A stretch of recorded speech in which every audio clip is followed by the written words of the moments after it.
explosion over the James Comey testimony, with some journalists saying he damaged President Trump and others saying he confirmed that the president did nothing illegal. The president brings in the FBI director and says, please stop your investigation. Right. If that is an obstruction of justice, I don't know what is. What the president was doing was trying to sort of seduce him, but seduction is not an impeachable offense. Well, perhaps in the 90s, but it's not anymore. If you're a Republican, I think you've got specific things you can feel as if you can defend the president on, but atmospherically, big picture, this is still a horrendous day for this president. And politically, I thought it was very damaging to the president. Today really was, as it was predicted to be, the worst day of the Trump presidency, and Donald Trump knows it. The media and the left, they wanted Watergate, they got a water balloon. Because everything we found out about Trump, we already know. What standards should the press use in judging the president's conduct in the Russia investigation? The president hitting back at a news conference. No collusion, no obstruction. He's a leaker, and frankly, James Comey confirmed a lot of what I said, and some of the things that he said just weren't true. But the media hardly buying his claim of complete vindication. Comey also going after the New York Times. That report by the New York Times was not true. Is that a fair statement? Yeah, in the main, it was not true. Is he right? And there was this striking admission from the former FBI chief. I asked a friend of mine to share the content of the memo with a reporter. Was leading against Donald Trump. Does that undermine Comey's credibility? Plus, Bill Cosby finally on trial for sexual misconduct. Do the media still care about the excruciating allegations against America's tainted TV dad, or are they treating this like an old rerun? I'm Howard Kurtz, and this is Media Buzz.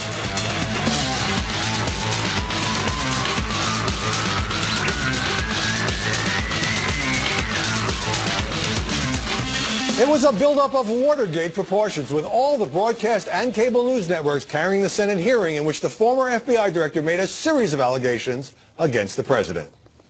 The administration then chose to defame me, and more importantly, the FBI, by saying that the organization was in disarray. Those were lies, plain and simple. I don't think it's for me to say whether the conversation I had with the president was an effort to obstruct. I took it as a very disturbing thing. Joining us now to analyze the coverage of this very intense week, Jillian Turner, former White House official in the past two administrations. Molly Hemingway, senior editor at The Federalist, both are Fox News contributors. And Juan Williams, the Fox News political analyst and co-host of The Five. Jillian, is the media takeaway from this hearing that it was a terrible, horrible day for Donald Trump to be called a liar by his own former FBI director, or is that the whole picture? I think the bigger takeaway for the news media at large coming out of this hearing was that it was an early Christmas gift. I mean, 19.5 million people apparently tuned in to watch this live on television. Journalists had stuff to write about and pontificate about for days leading up to it. It was a sort of ratings and interest generating bonanza. So I think that's the biggest takeaway actually for the media, outside of who was right, who defamed who was wrong, who leaked what. The big picture here is that this is really like a news story relating to the administration that was of Super Bowl-like proportions. It was good for the biz. It was definitely good for the biz. Does the Comey indictment of Donald Trump, and that's what it was, a political indictment, happen to match the media narrative that the president is engaged in some terrible cover-up? Well, that's one of the dangers of the hype that we saw leading up to this. I mean, this network and other networks ran countdown clocks, which kind of made for days, yeah. Which makes the journalistic impulse be to get something major out of this. It's not that there wasn't major information to come out of this, but it wasn't necessarily what the media were expecting. I mean, you had these storylines going into this, that there was collusion between Russia and Trump. That was completely blown up by the testimony. But we have another storyline that we should also be pursuing, which deals with a sort of surreptitious campaign by current or former Obama officials and other people in the administration to leak information selectively in such a way as to make things sound nefarious. We got a lot of information that way. But because the media kind of went into this wanting it to be a really bad day for Donald Trump, they think it's somehow news breaking that some people think Donald Trump doesn't tell the truth. as opposed to something we've known for a very long time. I think they missed some of the other really big storylines that we learned a lot more on too. You're basically saying the narrative had largely been set in advance. Juan, let me play for you what the president said the day after the hearing, in response to a question from ABC's Jonathan Karl. So he said those things under oath. Would you be willing to speak under oath to give your version of 100%.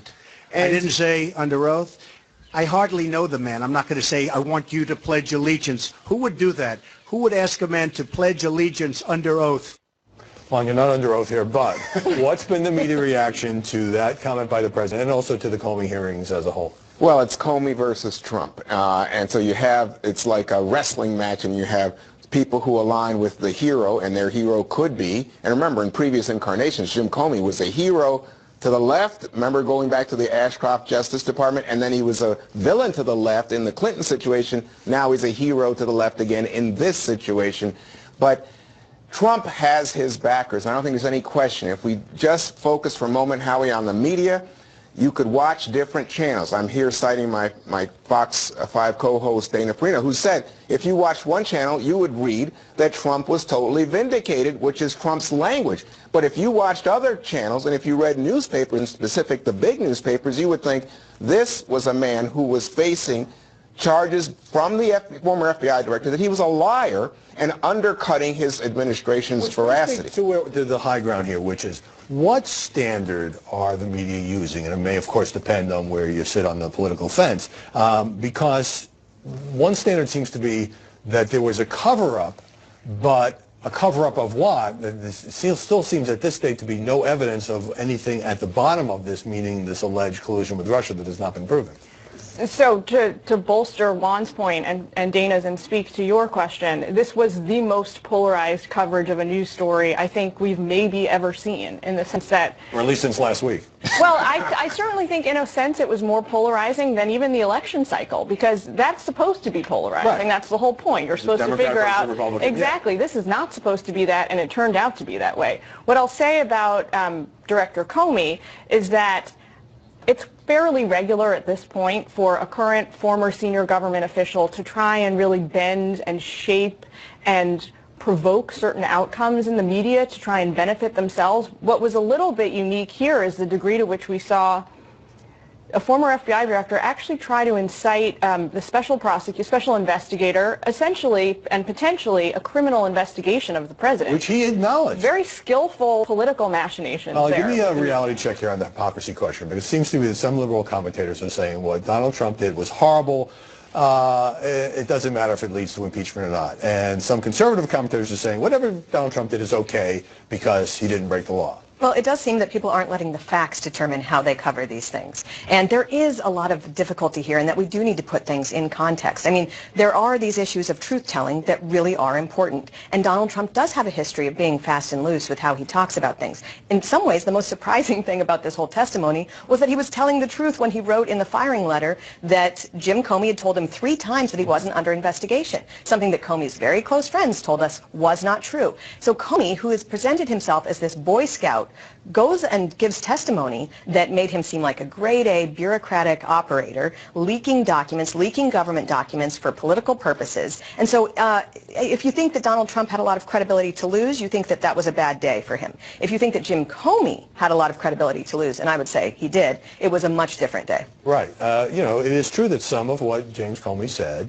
was helpful to the president because it did confirm part of the president's account. And Comey himself said, we played at the top, I'm not suggesting obstruction here, although clearly he was, I think, hoping others might draw that conclusion. Right, and specifically Robert Mueller, who is now the special counsel in this case, Howard. But I think that what we have to keep in mind here is that, just in the situation Molly was discussing, did in fact Jim Comey say, hey, to Donald Trump, you're not under investigation? He confirmed that he said that. But then the fact that he described the meeting with Donald Trump in terms where other people are asked to leave the room, where Donald Trump, the president, says, I hope you can see your way to let it, suggests that, in fact, now Robert Mueller will investigate whether or not in fact, that President Trump is guilty of some obstruction. All right, let me get a few more things in here. So on this question of how the media are portraying Comey, Molly sort of hinted at this. I looked up some of the newspaper accounts. New York Times said he was a Shakespearean figure. Washington Post front page headline, blunt and folksy. The press is largely portraying Comey as something of a hero. He's got the white hat, according to most of the media narratives. True or false? True and false. Because what I took away from this hearing with all my preconceived notions about the FBI director is really that, number one, he is a very skilled political operative. He's clearly somebody who knows how to achieve objectives and goals he wants in the Washington universe of things, but he's still not a partisan. But the press likes that. The press likes somebody, who, even if they're leaking, who is kind of seen as a savvy Washington operator, which is precisely what they think. But you can do that. He's showing that you can do that without being a partisan, because he's really angered and alienated people on both sides of the aisle at this point. This is the whole problem, though, with the media coverage of this. They have incentives to be friendly to leakers. We actually had evidence from this hearing that he had leaked as early as April. There was a story in April in the New York Times about how Comey felt about a conversation with Lynch. He referred to that in testimony, so we know that he was somehow getting this word out to the New York Times then. And we also have information that he gave false testimony when he said that he had never kept notes on a previous president. Well, Barton Gellman wrote a book that seemed to take notes from Jim Comey's meeting with George Bush there. When the media aren't skeptical enough of someone, that I know they like Comey, and I know they want him to give them the goods, they can get this guy impeached, but they're not being skeptical enough because they need to analyze what he's saying, whether it's truthful and where it's not truthful. But Molly, it's not Jim Comey. You know, this narrative, which has Jim Comey versus the president, let me just suggest there's one man in office who's the leader of the free world. That's the President of the United States. Jim Comey now is a formal official. He may have a grudge. He may be a fired guy. But his credibility versus Donald Trump, I don't know. But we have this overarching narrative that goes back months of intelligence officials selectively leaking information to make it look like Donald. All the time in this town. But we have to deal with this as a media question, whether the media are being responsible when they're just receiving these leaks that were designed to make it seem that Donald Trump was under investigation for collusion with Russia, when that's the one thing that we actually learned from this testimony wasn't true. That's a media. I need to jump in. People leak all the time in Washington, but Comey, I think, has always presented himself as kind of like the by-the-book prosecutor who didn't engage in that sort of thing. All right, so what was overshadowed here was Comey talking about Loretta Lynch and how she instructed him to call the Hillary Clinton email investigation a matter, not an investigation. The press didn't care. Comey was right. We called it an investigation. The most overlooked story of the week, the president nominated Christopher Wray to be the new FBI director. That story lasted about 2 hours until it was swallowed by the Comey hurricane. All right, now let us know what you think. Media Buzz at foxnews.com when we come back. Comey's harsh criticism for the press in that hearing, and later. Did the president stay off Twitter on the day of the hearing but then roared back? Why so much media criticism over his tweets?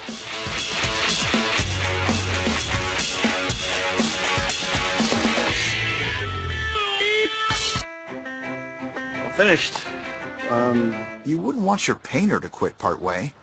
Think you missed a spot. So when it comes to pain relievers, why put up with just part of a day? Core of everything you've done your entire life, you reached out for a hand to hold. A heart just like yours. And when you worked hard and reached the top, you learned that the sky's the limit. We're reaching too. Spectrum Reach has a talented and dedicated team who listens to your needs and works hard to reach customized solutions that fit your marketing goals. Because business never stops, and neither do you. Spectrum Reach. Never stop reaching. Jim Comey hit the press pretty hard during his Senate testimony, singling out the New York Times, but also other outlets that report on classified information and the Russia probe. The people talking about it often don't really know what's going on, and those of us who actually know what's going on are not talking about it. Have there been news accounts about the Russia investigation, about collusion, about this whole event, or accusations that, as you read the story, you were stunned about how wrong they got the facts? Yes, there have been many, many stories purportedly based on classified information about lots of stuff, but especially about Russia, that are just dead wrong.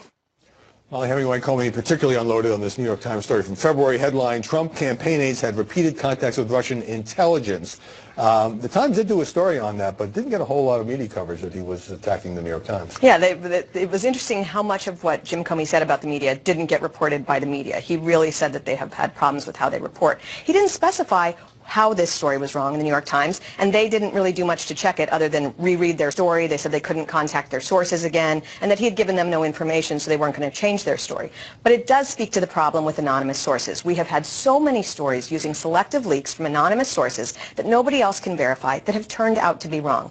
This is one where Jim Comey claims that that story is wrong. He also referenced, I think it was a Washington Post story about being duped by an email that he wasn't duped by. There were also just the overarching narrative that he was going to claim in testimony that he had never told Donald Trump he was not under investigation. Sorry for the double negative there, which all turned out to be not true. This is just a pattern of problems with anonymously based stories, and the media need to stop relying so much on the anonymous sources and start getting some people on the record, because their stories sure seem to change when they do. Well, let's take a look at New York Times reporter Michael Schmidt, the author, one of the authors of that story, pushing back against the Comey criticism.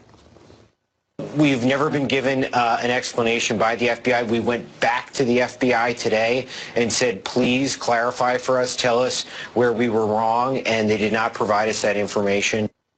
Well, and I've had lots of instances in my career, I'm sure you as well, where somebody said, that story was totally wrong. You say, okay, I'm willing to correct it, what was wrong, but you don't get the specifics. So it is hard for the Times to deal with that. But this is Media Buzz and Howie Kurtz, so let's get to it. One, the New York Times says that they believe that it's rooted in the characterization of the contacts with people in the Trump campaign. Specifically, were they Russian intelligence officers? And the FBI has, as characterized by the New York Times, a very black and white characterization of who is a Russian intelligence officer. And it could be that if you're in the banking business and having contacts, you are not considered by the FBI an intelligence officer. Jillian Turner, having worked on these matters when you were in the White House, what did you think of Comey's point about the sources who talk are often on the periphery and don't know, and the sources who really know aren't talking to reporters? I was glad he said that, because that's my perspective as a former government employee. What I will say, though, on the point of people who don't know are sort of talking about this the most, that was absolutely my experience at the White House. People who have top secret security clearances are dealing with this type of information on a daily, hourly basis are not going to be the ones who are inclined to run to any source, any points of contact in the media, whether trusted or not, to talk about the stuff, because they're the ones who sort of appreciate the extent to which this actually affects American lives and Americans' well-being.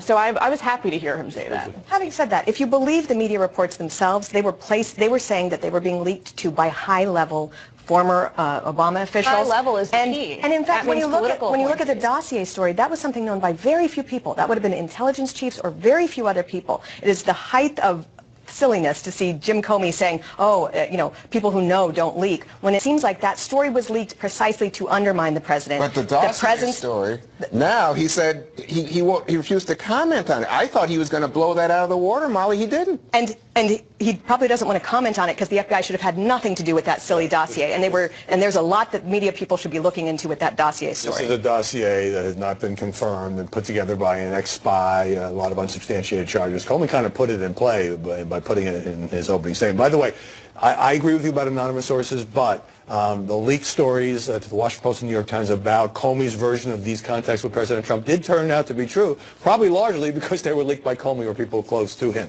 Molly Hemingway, Juan Williams, thanks very much for joining us this Sunday. Up next, remember Infrastructure Week is the press all but ignoring the rest of the Trump agenda. And later, Bill Cosby is on trial, but was he convicted long ago by the media?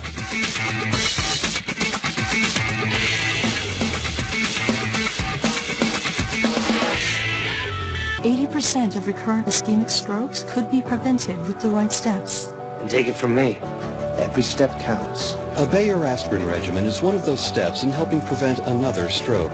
Be sure to talk to your doctor before you begin an aspirin regimen. Mesothelioma, it's all we do. With 7 offices across the country, we are large enough to take on big corporations. Let us come meet with you. Transforms traditional brands and has created a new standard that cannot be duplicated. Available at flightmute.com and many fine retailers. Why do we make grills? For being part of your life. All of your life. For taking the guesswork out of grilling. The Genesis 2 comes with GS4, Weber's new high-performance grilling engine. Why do we grill? For living life with the people that fill you with life. Weber, for life. Go to Weber.com for more information.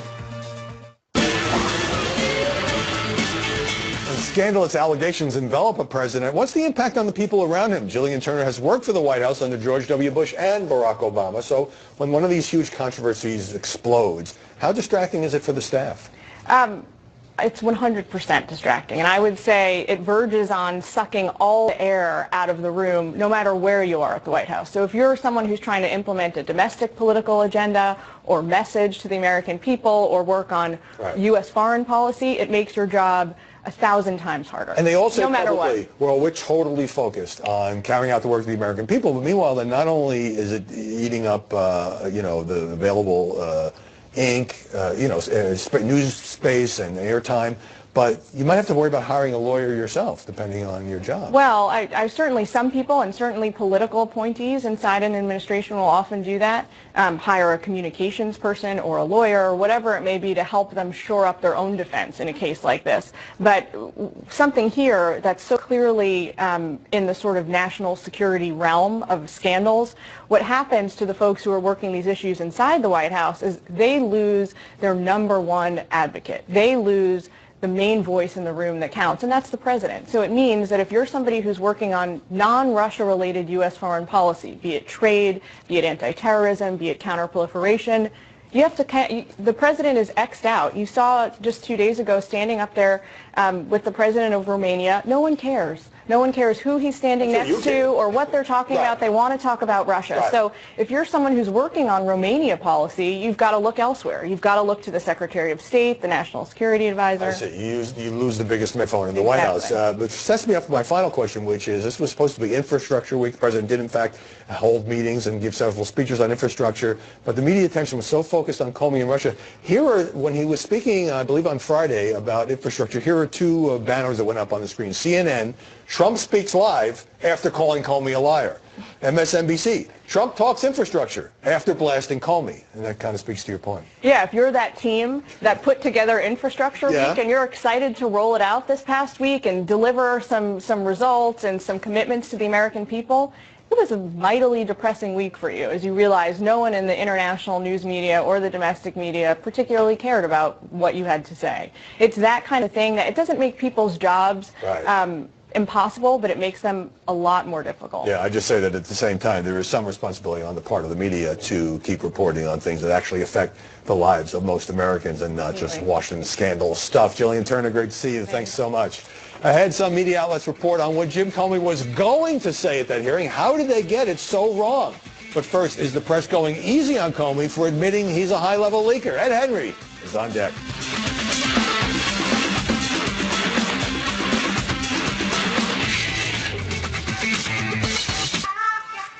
Home is where we bust a move. But when you bust something else...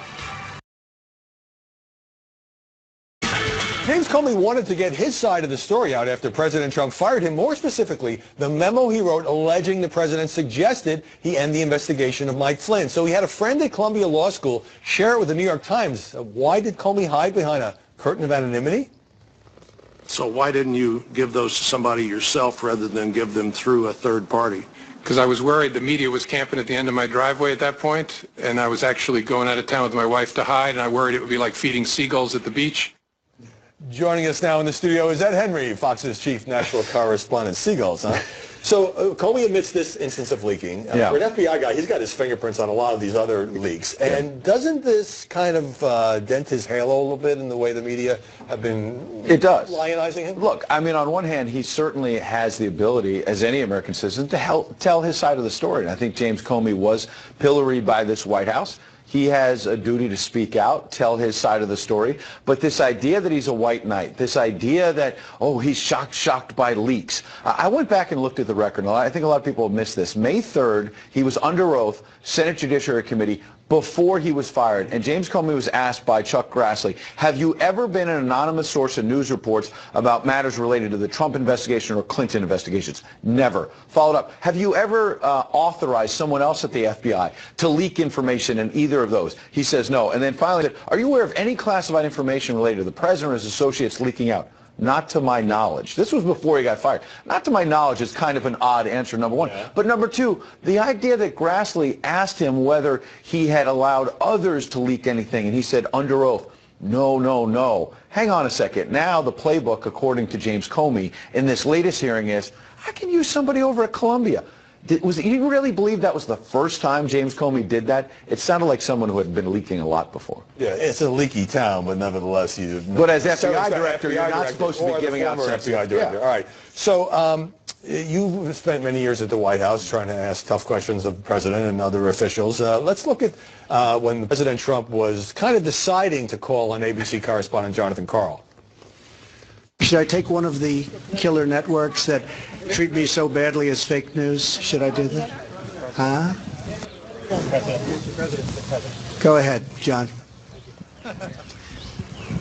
Be fair, John. Oh, absolutely. Remember how nice you used to be before I ran?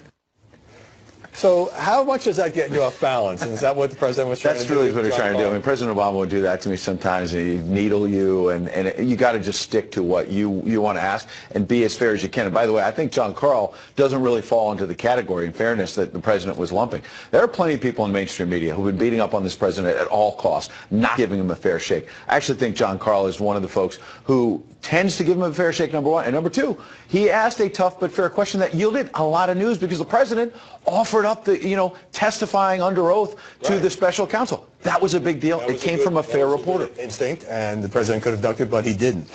We mentioned early in the show this dossier, this unverified. Remember this thing that BuzzFeed printed? Most mainstream media organizations wouldn't even touch. That the Russians had some black man. Yeah. So Comey, in his written testimony, which he had put out the day before the hearing, which was also an interesting move, worked something in about this allegation I've never talked about because it's completely unsubstantiated. That's about the Russians' claim that the president might have involved with hookers on a visit to Moscow. So then you have CNN's Don Lemon saying, well, one really uncomfortable phone call. President Trump calls James Comey to talk about he hasn't been involved in Russian hookers. Comey kind of opened the door for the media coverage. On one hand, I think it was an unforced error by President Trump. I guess he was president-elect at the time, or maybe president already, when he talked to Comey and threw that out there, because when you deny something salacious like that, it allows someone to say, well, it's out there. He said something. But look at Don Lemon. I was looking at something else he did last week. This gives critics like Lemon to just pile on the president. May 25th, when Theresa May was going down her majority in the parliament, Don Lemon kept saying, a key ally of President Trump is going down. First of all, it's a key ally of America. It's not really Donald Trump. That's not why she lost her majority. And by the way, has he already forgotten that about a week and a half ago, Theresa May was blasting President Trump for the intelligence leaks? They were at odds. CNN and everyone else was reporting that time Theresa May couldn't stand Donald Trump. Now it's a key ally is going down. There are people in the media who will stop at nothing, even if it's unrelated to Donald Trump. Last question on tweeting. The president does a lot of it. He didn't do it the day of the Comey hearing. He did do it the next day. And earlier, he took a lot of heat for picking a fight on Twitter with London's mayor after that British terror attack. So that prompted some tweets. Let's put one of them up on the screen from President Trump. The fake MSM, mainstream media, is working hard, so hard to get me not to use social media. They hate that I can get the honest and unfiltered message out. Wait a minute. Do journalists really not want him tweeting? It's been a gold mine. Journalists love him tweeting. Yeah, look, I think a lot of this becomes a big distraction for everyone, including the president. Should the president be tweeting? Social media is there. It's a reality. He can use it however he wants, whether we like it, don't like it, or whatever. The bottom line, though, I think is, and you can say that, you can never say this enough, this president sometimes does spend too much time tweeting about, say, James Comey's a leaker, he's a bad guy. Sure, get your side of the story. I said at the beginning of this, James Comey can tell his side, the president can tell his side, but tweet more about jobs and health care and things that matter, which he actually, we should point out, the president did this morning. But will he stick to that the rest of the week? I think the journalists actually love these tweets. They make a lot of news. Henry, great to see you this morning. It was rather strange, by the way, when Brian Williams said a source told him they're not sure President Trump knew there are Americans stationed in Qatar. MSNBC might have reviewed Trump's Saudi Arabia speech, which the network actually carried. The president said Qatar, which hosts the U.S. Central Command, is a crucial strategic partner. Williams later acknowledged this on the air. All right, ahead on Media Buzz, another journalist fired for going nuclear on Twitter, this time over the London terror attack. But first, the media outlets predicted Jim Comey would insist. He never told the president he wasn't under investigation. Why leaks can be risky business.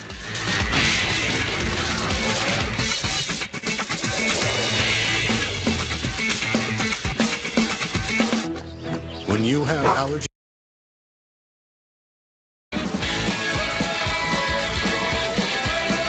So visit SiriusXM.com/GetSXM or call 1-844-479-6669 to turn us back on and up. In the run-up to the Senate hearing, some networks relied on unnamed sources to preview what Jim Comey was going to say, and boy, were they wrong. Tonight, a source familiar with Comey's thinking tells ABC News that the former FBI director will directly contradict what the president wrote in the letter notifying him he was fired. He will say that he never assured Donald Trump that he was not under investigation, that would have been improper for him to do so. In his written testimony today, he did not do that, and we have corrected our story online to reflect this written testimony. Joining us now from New York, Amy Holmes, political analyst for Rasmussen Reports, and Jessica Tarloff, senior research director at Bustle Digital Group and a Fox News contributor. Amy, how did two major networks, CNN and ABC in this case, report based on sources supposedly familiar with Comey's thinking the opposite of what he actually is going to testify? I don't know how they did it, but they did it at length. I mean, CNN apparently went on for hours and hours with this false news. And, you know, when they found out that it was false, you know, given Mr. Comey's testimony, they didn't actually correct the record. They didn't say we were wrong, we got that totally wrong. And, in fact, James Comey confirmed that he told the president on 3 separate occasions that he was not personally under investigation. But if you notice, Howie, these stories always tend to go in one direction, and that's against the president. So you even see the bias when the stories don't get it right. Well, CNN's Gloria Borger did set the record straight, as we just saw. But, Jessica, Right. How much does this sort of blunder, and, you know, come on, we're all going to find out about Comey's testimony the next day anyway. Yeah. How much do you think it undermines the reputation of the media? Oh, I think it's extremely dangerous for the reputation of the media for 2 reasons. First of all, we want to make sure that the truth is out there. I mean, especially after a campaign like we saw over the last 18 months in the beginning of the Donald Trump presidency, we know how important the truth is and of what value that is. So that's the first reason. The second reason, and this is kind of what Amy was talking about and what she just said, is that we need to make sure that the narratives are honest here, and we know that each side is going to go for the information that they want to hear, for instance. So Donald Trump can get up there and he can say, hey, look, CNN is fake news. They said this thing that wasn't true, and maybe it took them a little while too longer to correct it. They can say Trump has been vindicated here because he wasn't personally under investigation, or focus on Loretta Lynch instead of talking about the fact that Director Comey felt like he was being pressured to stop the Flynn investigation, that he called him a liar several times in the testimony. So it allows everybody to pick and choose their narrative, and that's not what the media should be doing. They need to be objective and honest and own a mistake immediately. Speaking of picking and choosing a narrative, let me hold up the cover here of New York's Daily News. Put it up on the screen. It's got President Trump's face, and you can see the word pretty big type liar. And there were a lot of headlines like that. Comey calls Trump a liar, and he did at times. But, Amy, did you find the coverage to be rather one-sided? Listen, Howie, if James Comey had showed up in spandex and a wrestling match to vanquish their arch rival, Donald Trump, they couldn't have been happier. And they, of course, you know, when you see headlines like that, you know, there's been reporting actually on conservative blogs that showed that James Comey, in fact, maybe had been misleading the Senate Intelligence Committee, particularly when he said that Donald Trump was the only president he ever had to take notes about. And now you see some additional reporting, say, from PowerlineBlog.com, that found out that we find out that James Comey actually took notes about meeting with George Bush. And I can tell you that on Friday on another network, a TV anchor, she assured me that George Bush would never take a private meeting with someone in the White House. And then we come to find out that George Bush did exactly that with, guess who? James Comey. All right, well, let me get to Jessica here, because the media takeaway from this hearing seems to be that Comey is the courageous guy who told the truth, and Trump must be lying, even though Comey did, you have to acknowledge, confirm some of what the president had maintained. And then you have some conservatives on Fox and elsewhere now making Comey the bad guy, calling him terrible names. It kind of speaks to your point about each side taking away in the media what they want from this hearing. Yeah, absolutely. And as I said, I think it's incredibly dangerous. There were plus points for Donald Trump there. I think, people like Marco Rubio certainly helped him out with his line of questioning. Wait, why is it dangerous? Give me your thinking on that. Why is well, it it's dangerous because I think that the American people are lost here. I mean, when you see poll after poll, it shows mass confusion about it. People on both sides, depending on where your partisan leanings are, saying, oh, no, Donald Trump has totally told the truth. The Russia investigation is a total nothing burger, versus the other side of saying, oh, we're heading towards impeachment. And that's just not a healthy place for society to be. We do want to talk about jobs and the economy. I know that was mentioned in your segment with Ed Henry that finally this morning Donald Trump started tweeting about that, though some of those numbers appear to be inaccurate even there. But, Americans want to know how much money is going to be in their pocket. They want to know they'll have affordable health care. And when we get lost in the minutiae of this and when the media is constantly feeding that, I think it's not a great state for normal civil society. Let me jump in. I want to get to this other hearing this week. Here's Director of National Intelligence Dan Coats when asked whether or not he felt pressured at all on this FBI matter by President Trump. I have never felt pressure to intervene or interfere in any way and shaping intelligence in a political way or in relationship to an ongoing investigation. I need a brief answer from each of you. Amy, did that get enough coverage? Well, I think it was pretty explosive when it happened, and there was coverage, but there was just so much of the buildup for the James Comey hearing, where the media was hoping that they were going to get the smoking gun that was going to indict President Trump. So I think this hearing was overshadowed. But I would also say that there were I got to jump in. Jessica, last word. Coates and Mike Rogers of the NSA refused to answer questions, and I think that was a key element of the coverage. Your thought? It absolutely was a key element of the coverage. I think James Comey, obviously, that was the big highlight of the week, but we need to hear more about why these people who testified said that they didn't want to talk about that and were dodging questions there. And we need follow-up, obviously, on what happened with James Comey as well. Great to see you both, Jessica Tarloff, Amy Holmes. Thanks a lot, Howard. After the break, stunning testimony as Bill Cosby finally goes on trial for sexual assault, but much of the media just moved on. New bike?